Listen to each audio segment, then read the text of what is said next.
Hi guys! Samahan nyo nga po pala ako mag-unboxing ng parcel na nabili ko po sa TikTok. Ito po ay bag. Nabili ko po ito ng 784 pesos. Meron lamang pong nag-recommend sa akin na bumili ako dito.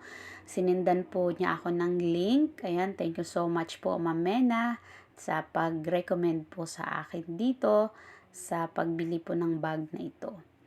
Matagal ko na pong gustong-gustong bumili ng bag. Sa tuwing ako po ay pupunta ng Robinsons, hanggang window shopping na lang po ako. Kasi may time po talaga na parang nanghihinayang po ako sa pera na pinambibili ko sa isang bagay.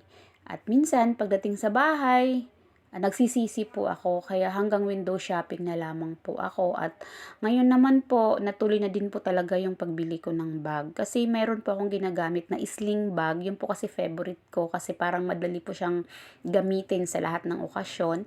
Ginagamit ko po itong sling bag ko is halos 4 years na po. Sa lahat ng okasyon, yun po yung dala kong bag. Kaya siguro, ito na po yung time na natuloy na po akong bumili ng bag.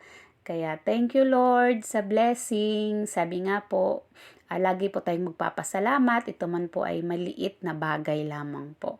Ayan, at nasyahan naman po ako dito sa in-order ko pong bag sa TikTok. Mabilis din po ang delivery nito. Yun lang guys. Thank you.